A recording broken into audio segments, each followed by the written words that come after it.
saya akan menjelaskan tentang normalisasi 3N.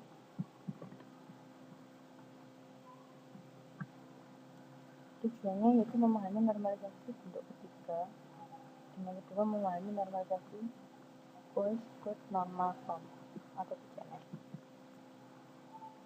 Ini untuk review tentang FD. Untuk melakukan normalisasi harus bisa menentukan terlebih dahulu fungsional definisi, khususnya dalam melakukan dekomposisi rancangan database. Fungsional definisi disimbolkan dengan A maka B. Artinya B memiliki ketergantungan dengan A. Berarti A secara fungsional menentukan B atau secara fungsional tergantung pada A.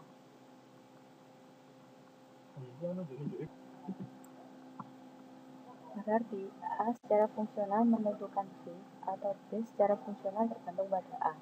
Dengan kondisi jika dan hanya jika untuk setiap row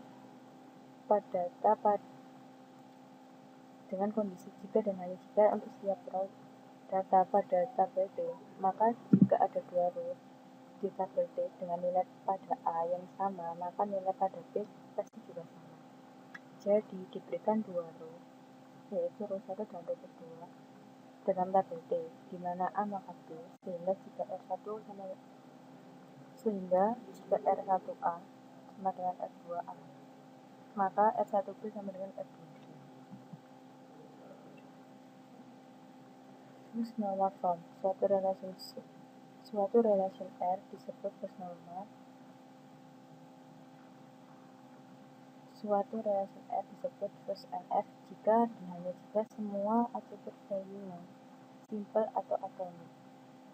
Tujuannya membuang adanya pengulangan atau dari data, menghindari adanya pencatatan nil value, dan menjaga setiap entry data dari relasi. Beberapa tabel dapat mengandung partial definisi. Second normal form juga dalam bentuk atau lolos 1NF dibuat berdasarkan full function dependency pada gambaran 2NF jika tabel berada dalam bentuk normal pertama dan setiap atribut dan kunci bergantung penuh pada kunci primer, sehingga tidak ada atribut bukan kunci yang bergantung pada sebagian kunci primer. Ini contoh dari normalisasi 2NF. Third normal form, suatu relasi F disebut normal ketiga atau third NF jika sudah memenuhi dalam bentuk normal kedua dan tidak dijumpai adanya ketergantungan transitif. Ketergantungan transitif adalah ketergantungan fungsional antara dua atau lebih atribut bukan G atau kunci. Syarat 3NF harus berada dalam bentuk normal kedua. Ketergantungan field yang bukan primary key adalah harus secara mutlak. Artinya harus tidak ada transitive dependency. Contoh 3NF. Bentuk normal kedua 2F. Tabel di samping sudah masuk dalam bentuk normal 2. Akan tetapi kita lihat bahwa field nama dan field nilai adalah full dependent terhadap NRP yang bertindak sebagai primary key. Berbeda dengan field keterangan di atas yang dependen kepada NRP akan tetapi tidak mutlak. Ia lebih dekat ketergantungannya dengan field nilai. Karena field nilai dependen kepada NRP dan field keterangan dependen kepada nilai, maka field keterangan juga dependen kepada NRP. Ketergantungan ini yang dinamakan transitive dependent.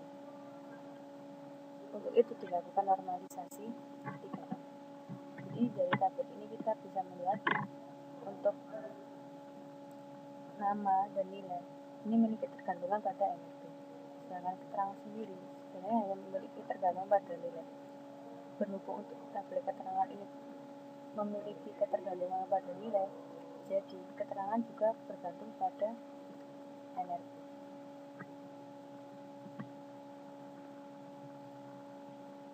Contoh lain dari 3NF, tabel bentuk nama kedua dan ketergantungan fungsional pada tanda panah.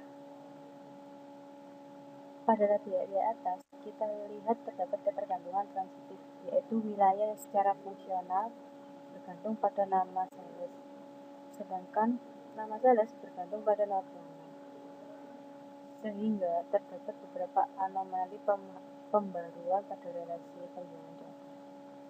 Anomali penyusupan atau insert: pada saat masukkan data nama sales baru, maka nomor pelanggan dan data lain juga harus dimasukkan.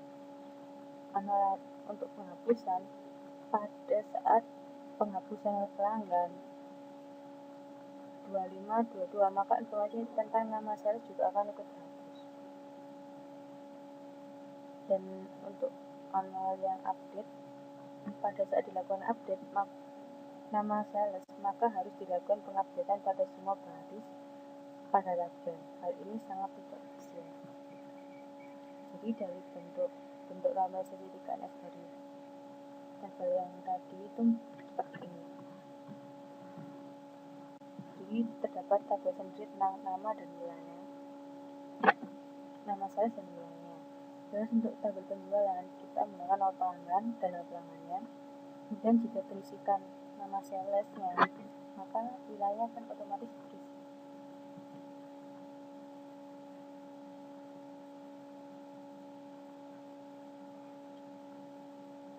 Diagram dependensi 1NF.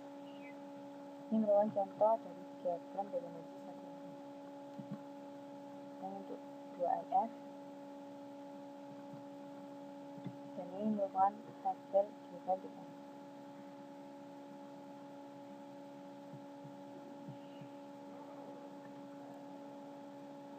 Normalisasi BCNF. Secara praktis, tujuan rancangan database adalah cukup sampai pada level 3NF. Akan tetapi, untuk kasus tertentu, kita bisa mendapatkan rancangan yang lebih baik lagi apabila bisa mencapai ke BCNF. BCNF ditemukan oleh R.F. Boyce dan E.F. Boyce. Suatu relasi R dikatakan dalam bentuk BCNF jika dan hanya jika setiap atribut kunci pada suatu relasi adalah kunci kandidat. Kunci kandidat adalah atribut-atribut dari entitas yang mungkin dapat digunakan sebagai kunci atribut. BCNF hampir sama dengan 3NF. Dengan kata lain, setiap BCNF adalah 3NF. Contoh dari BCNF. Ini dari bentuk tabel normal 2. Di sini kita dapat melihat bahwa mata kuliah dan IP itu bergantung pada 2P, yaitu NRP dan pembimbing. Padahal di sini mata kuliah bisa dipisah kembali karena di sini terlihat bahwa mata kuliah hanya bergantung pada pembimbing. Sehingga untuk bentuk normalisasi ketiga atau BCNF itu menjadi seperti ini. IP bergantung pada NRP dan pembimbing. NRP sebagai primary key dan pembimbing sebagai foreign key. Sedangkan untuk dari pembimbing ini bergantung kepada mata kuliah, yaitu satu pembimbing mengajar satu mata kuliah. Contoh BCNF.